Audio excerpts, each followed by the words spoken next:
All right, just a second go around with consumer rights, a little bit of a review with a little bit about repair and replace, and another video from the checkout, which is quite good. Again, I quite like these guys. I am looking at page 13 in your book, Repair and Replace. Under the ACL, the Australian Consumer Law, a consumer has the right to take a faulty or potentially unsafe product back to the seller and ask the business to fix it. At the end of last video, I was highlighting that the retailer is responsible for the customer. When a business sells a product to a consumer, there is a statutory guarantee. Statutory means state, government, that gives consumers the right to a refund if the product is faulty or unsafe. So highlight the differences. Faulty, doesn't work, or unsafe. Consumer guarantees apply to all goods and services, whether they are new or secondhand, bought in a shop or online. The online retailer is still a retailer. Reasons that give the consumer the right to a refund are listed below. Right to a refund.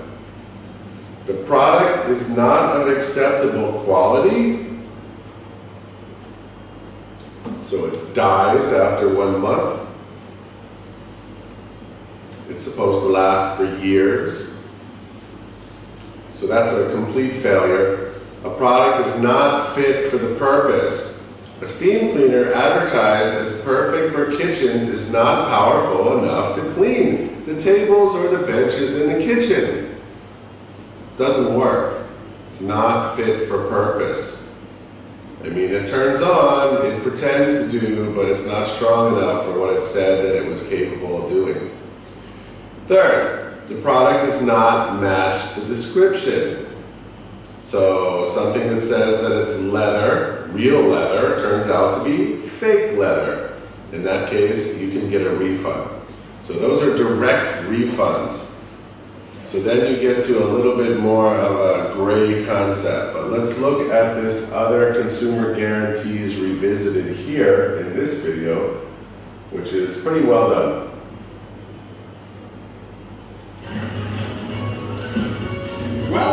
We've got some exciting news. After 4 years of the checkout explaining consumer rights and solving consumer problems, we've decided there's no need for a 5th season. But before we hand you back to 7:30 release sales, which now goes for an hour, What?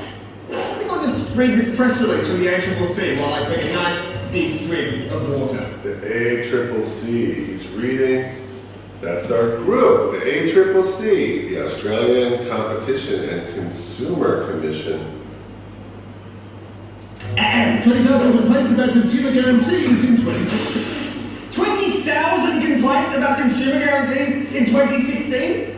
We covered consumer guarantees in our very first episode. How is this? Sorry. It's not your fault. I know, it's not you. Okay, do you know what? Everybody stop. Sorry. Come back. Breathe. All right.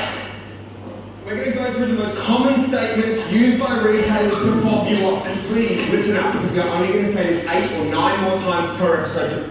Fob you off. Fob you off means to try to send you away without what you are legally you should illegally have the right to fob you off. Most commonly reported statements by retailers when they tell you that you cannot have your refund or your replacement.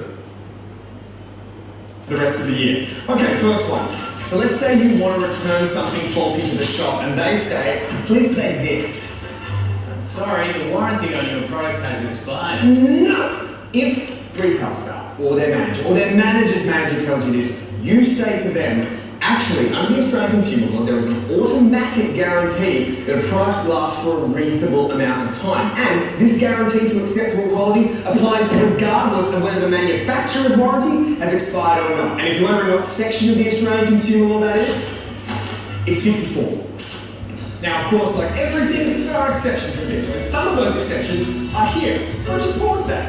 Or this. So, exceptions are, I don't like it.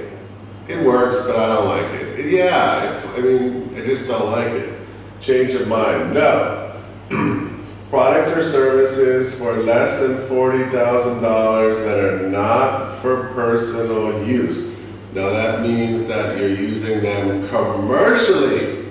I think I said this before. You're using them for a business purpose that's not meant to be used. So if you take something that's a machine that's supposed to be used for a kitchen and you use it for a restaurant, and that could be something that is not replaceable because you're using it more than is expected.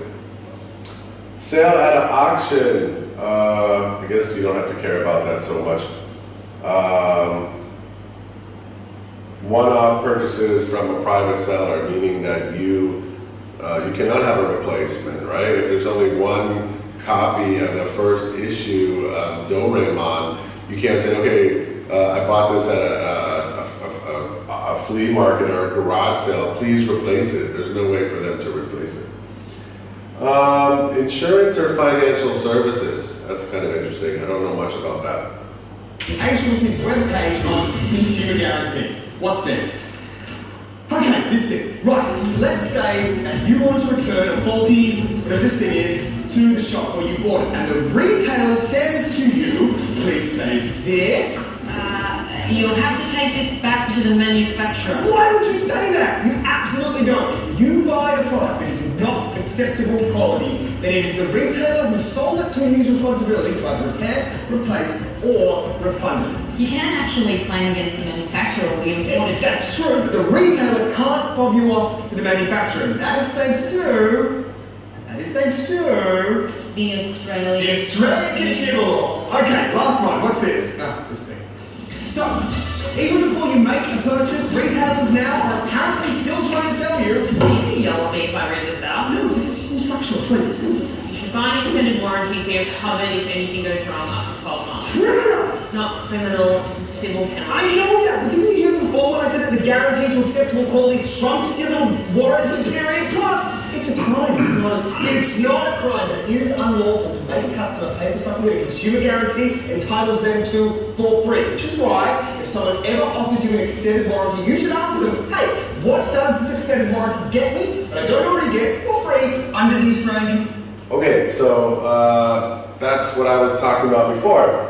You would ask, what is this extended? So you're going to try to sell me a warranty that's longer than the warranty that's the guarantee by the state, which for a fridge could be up to 8 years, or a washing machine, it could be up to 8 years, television 5 years. So what does this give me? Why would I pay for this that I don't get for free already under the ordinary Australian consumer law? Consumer law. When they answer you, I don't want to answer that. well, if they do answer you, make a note of it, or better still, get it in writing. But remember, sellers can't trick you into giving up your consumer guarantees, not by telling you you need an extended warranty, not by a no refund sign, not by legalese in a contract. And not by anything that Jeff here says. You hear me, Jeff? No words, Jeff!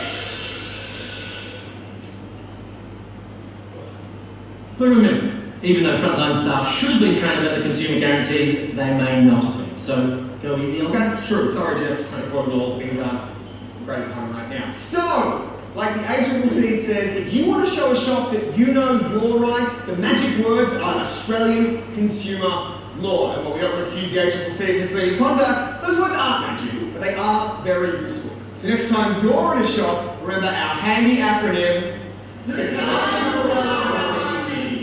meaning the consumer guarantees under the Australian consumer law apply regardless of what a retailer might tell you. There. Consumer guarantees under the consumer law apply regardless of what a retailer might tell you. So you have the rights just because they tell you things beyond what they may know. You have more rights than they do, than you know. All right, so the checkout, I guess it survived. They were saying it was going to end, but it survived.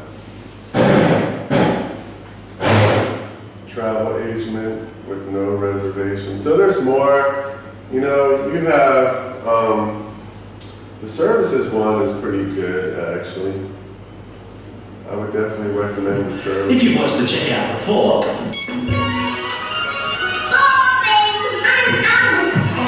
you already know a bit about the Australian consumer law, so you know that it's your choice, not the store's, whether you get a refund or a replacement. If something like that happens, but consumer rights aren't just about faulty goods. The consumer law also covers services. Oh, clean, mate. Joe cleaning best in the business. I'm off. See you later, boy. And you pay someone for doing a job. Hey! So, if a consumer gets dodgy services, what am I mean your rights. So we'll come back to that.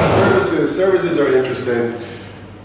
All right, so the above are called major problems. So we have to divide. So if you have a faulty product and you feel that it's just one unlucky purchase, and it can perform its purpose, it looks like it works. It looks like it's supposed to be as it's described. It has all the parts in the box. And you feel that, yes, I still think this would work, you can have a replacement. Or if you don't think that it's ever going to reach you're going to be satisfied with it and it's faulty, you can have a refund.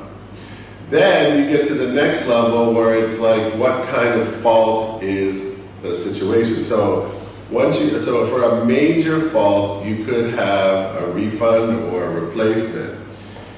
Then you get to the level where if you still want the product, you can have a choice between a repair and a replacement. So they're called major and minor faults. The above are major problems. With major problems, consumers have the right to ask for a replacement or a refund. Minor problems are those that can be easily repaired or may be missing a part, like a battery or a remote control on a TV. If the product is a minor problem but still works, the business can choose to repair it for free instead of providing a replacement or refund. If the repairs are not completed within a reasonable time, then the consumer has a right to request a refund or replacement. Consumers can also seek compensation for damage, injury, and loss caused by the safety defect of a product. Managers can ensure their products are safe it's their responsibility, as we saw, as he just pointed out, that the retailer is who is responsible for any issue that happens. So they have to understand the manufacturers. They should pick quality manufacturers with good reputations. They should have maybe testing systems and instructions need to be clear for customers. Governments are less likely to penalize a business if it follows all the proactive procedures and conducts checkups and recalls products with safety concerns. The reputation of a business in the community will be better for their PR if they care about consumer safety. So the difference between a minor and major fault is not black and white. There's maybe some cases where the consumer thinks it's a major fault and the shop thinks it's a minor fault, and that's when you have to go and call it ACCC. So there was also a thing in there about safety, product safety, so we should go through that. Go back to page 11 for a couple minutes, and we'll look at product safety, and then we'll be wrapped up with this, and then we can move on to something that is equally legal called employment standards, and I think we'll probably limit it to general standards and the beginning of contracts this week. Hopefully we'll be able to get to finish contracts by the beginning of next week.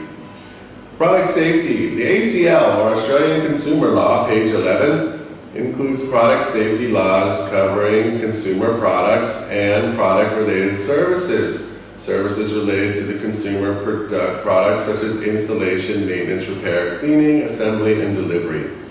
And maybe that gives us an opportunity to watch our services video. Product safety laws create a legal duty for businesses to only sell products that are safe. Again, the retailer is responsible. Laws protect consumers from being harmed or injured by unsafe products. This includes food and electrical. I'm not going to go through all that, but mostly we worry about food products, cleaning products, chemicals, and electrical products. Those are the main categories of product safety. Consumers, they can contact the food standards and electrical regulatory authority, but they can also contact the ACCC, of course, and that's probably the best choice because they would know exactly where to guide you. Page 12. There is no standard testing of all products before they go on the market. Therefore, highlight. It is the responsibility of the retail, the seller, the business, highlight to ensure that the products it sells are safe and comply with product safety laws. The next section is what can happen, the negative effects on the business. So I would put this in the margin. The negative effects of having product safety issues with things that you're selling. Of course, you'll injure customers, which is horrible in many ways, and obviously leads to legal problems. The difficulty and the cost of removing the products from shops. 90% of the time, the retailer is not the manufacturer, so not only that, you'll have to make maybe a lawsuit with another company that sold you the product. The customer will make a lawsuit against you. You will have to make a lawsuit against the company that harmed the customer. Even though it's your responsibility for the customer, you can still try to get some compensation from an unsafe manufacturer for your lost cost and sales and reputation. So that's a cost. You have to recall the product, so you have to bring all the product back from the customers and you have to refund their money. That's a big cost. Of course, if someone's very badly injured, you'll have to pay the hospital bills, you'll have fines. It goes on and on. And then, of course, if it turns out that your company is, people blame you for not checking your products, then it's your PR that will suffer, not the manufacturer. And it also, it's bad public image for, both sides, right? The public image that if a company is trying to have a good reputation, then what it means is they're worried, and even for their country, right? Like, so if you're a Chinese company and you know that your country has a bad reputation, in some cases, that you should take extra care to make sure your products are safe, or else not only is it bad PR for you, it's bad PR for your country, and people start to think your products are unsafe in general. So, a lot of effects. That whole section is the effects of product safety issues.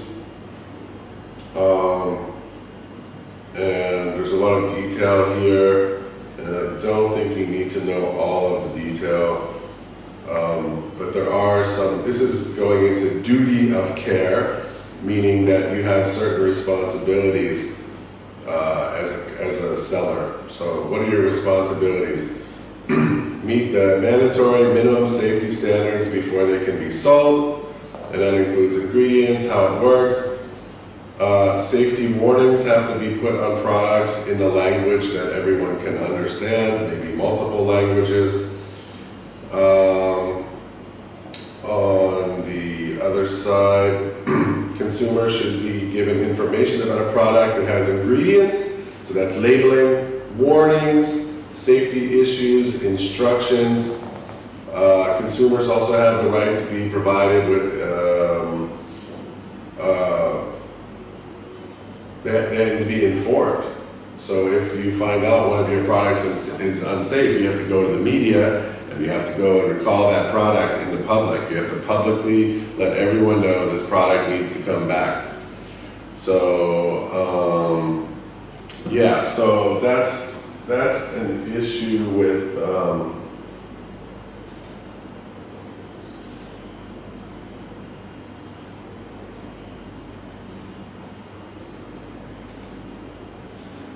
because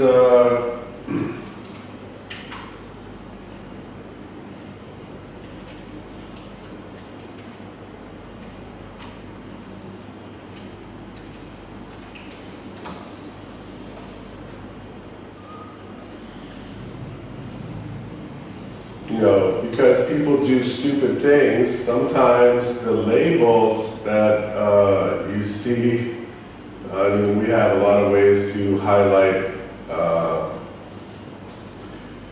what's the problems that people have, and they're telling people not to do things because people have made mistakes before. So why would a product say, you know, don't put your cat in the microwave oven? Because some idiot did that. So if you see weird safety instructions that don't make sense, it's usually because somebody did that before. I think this is one of those.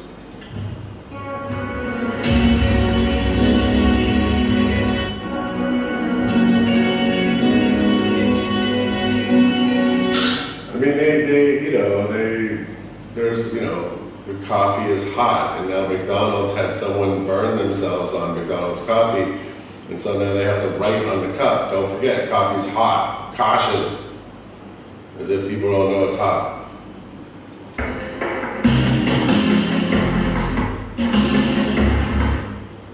So obviously, you know, in this zoo, they always tell you don't climb over the fence. Did someone try to climb over the fence? That's kind of terrifying. No swimming if you can't swim. Obviously, these kind of things, you know, make you wonder what happened. You may be at risk for throat cancer if you have a throat or a mouth. I guess that's a weird one. That's just stupid. This zipper may harm your, oh my God, that must have happened before. Look at the picture. The picture is definitely giving you some additional information. Here's one. Wash inside out. Looks like some kind of, I don't know what it is, child's clothing. Wash inside out and remove child before washing. Someone left their child in there before they washed them. That's sad.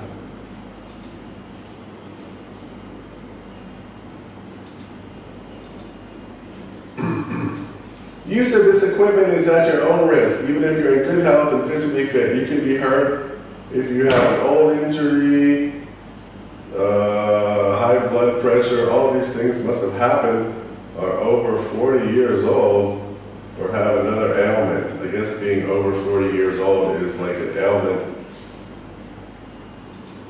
Caution, hot. Why do they have to tell you that it's hot? Avoid pouring on your crotch area. That would be a good idea with hot coffee. Don't do that.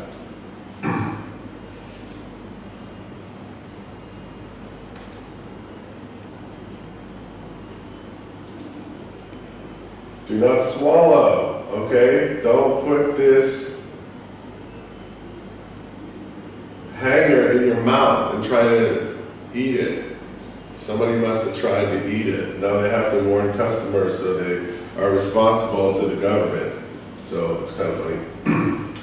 Let's see, letter openers. It's a, look at it, the blade is sharp. So caution, blades are sharp. Safety goggles are recommended. Keep out of reach of children. Safety goggles, wow. And do not disturb, drivers do not carry burritos. So don't try to rob. Maybe somebody tried to steal burritos from the Mexican restaurant, and they want to remind people that they don't carry burritos. It's good, I guess, or they're... So, yeah, I don't know what this is for. This is for someone's dog, and then it tells them that Parker is the name of the dog, and alcohol might intensify the effects of this drug. So don't let your dog drink alcohol. Also, don't let your dog use a car or dangerous machinery. Did that actually happen? That one I'm not sure. Anyway, the point is that product labeling is, you're responsible to label the product safely. And hopefully you understand that maybe there's a limits on how stupid people can be. And that might affect, how you label in the future if they use your product in a stupid way. I mean, you have to tell people not to swallow some soap products. So today is a short video. I didn't want to make a long one today. I will make another one tomorrow starting about employment standards. And then I'll start contracts at the end of the week. And before we go today, I'm going to have the services, consumer rights services video. I think it's a good one, so I'll play it.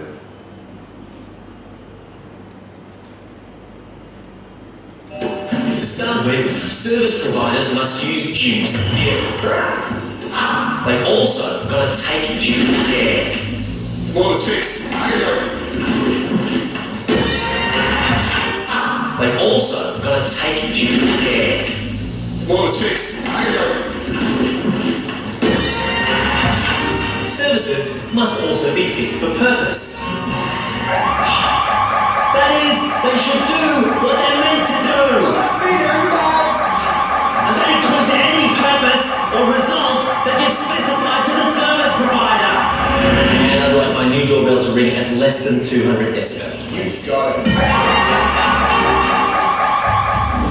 There are lots of ways you can specify what you want. The more clearly you tell them, the better protected you should be. And the best thing is to do it in a way that you can prove. Attention neighbours, you are hereby witnessing that I want my lawnmower to 2.35 centimetres in length exactly. Thank you very much for your attention. Good morning. A specified purpose doesn't have to be in writing. In fact, you can convey what you want without even saying, The dog can't fit in the door. Here. The cat, right? That's a little tiny cat. Look, it's fine. There she goes. Good kitty.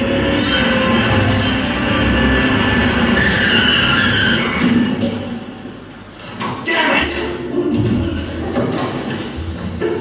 Didn't time travel. The flask capacitor's not working. Yeah, if it's unreasonable to rely on the service provider's skill or judgment, we're off the hook. Time travel? Not possible. Yeah? Yeah. Speaking of time, if a contract fixes a time for performing a service, then under the consumer law, that time frame is guaranteed. 30 minutes and 6 seconds, that is free. But the flask capacitor broke!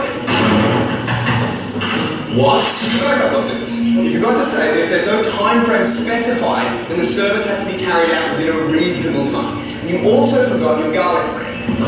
Thank you. Okay, then. Thank you. I feel bad about spitting in the garlic bread. It's worth remembering this stuff because while most businesses give good service, others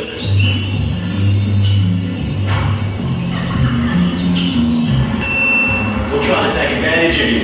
in the bad way. So remember, a contract can't remove your consumer rights in the fine print. The contract cannot remove your consumer rights. Always, always true. Even if it's not in the fine print. In fact, it's illegal to suggest that terms of service can override consumer guarantees, or to suggest you're going to pay for something that should be free under the consumer law. So if anyone tries that with you, it's garbage. There's a bunch of other useful protections in the consumer law too. Like it's illegal to be false or misleading about the need for services, the quality of services, or the price of services. And that would be $100 back inside tax. Now I know that's a lot of info to take in, but it is really worth knowing. So let's recap. Services must be fit for purpose, done with due care and skill, within the specified time or a reasonable time. And those guarantees can't be excluded. You got a problem with that? Businesses also can't be false or misleading about services or about consumer rights. Would you believe you have to pay for that? No. Damn it!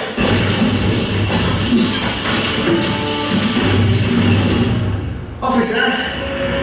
But what happens when you get services that you're not happy with? In that case, the question to ask is, was it a major failure? And it's not always an easy one to answer. Yes, there are so many shades of grey. Oh, come on! Basically, it's a major failure if a reasonable consumer wouldn't have bought the services in the first place if they'd known what the problem was going to be. Or if the problem can't be fixed easily and within a reasonable time. Here's a few examples. This could be fixed pretty easily. But this is a...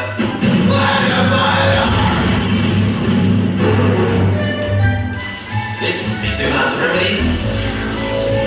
But this would be a...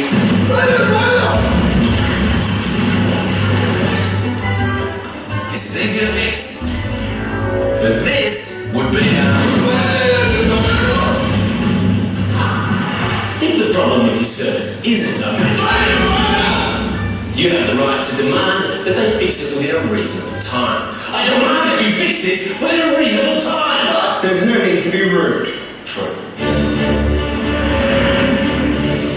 If they don't fix it within a reasonable time, you can pay somebody else to do it, and the original supplier is liable for that cost. Or you can terminate the contract.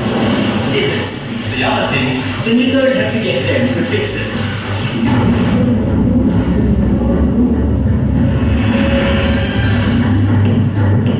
In either case, you're entitled to be compensated for any reasonably foreseeable loss. For example, the cost of a replacement car. And if you can terminate the contract, you're entitled to get all your money back. And by the way, it's not just tradies that come to your house who are covered either. Services includes things like internet access, but also professional advisors, health service providers, and all manner of other services. But the consumer law service guarantees don't apply in all categories. For example, telecommunications, insurance, architects, and even engineers in some cases aren't covered. Hello there. No. Different consumer protections apply to them, but the consumer law is generally the place to start.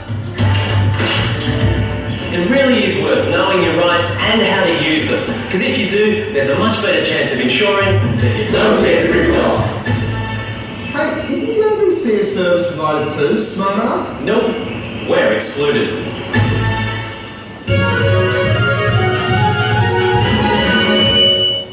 Okay, guys, have a great day, and see you soon, I hope.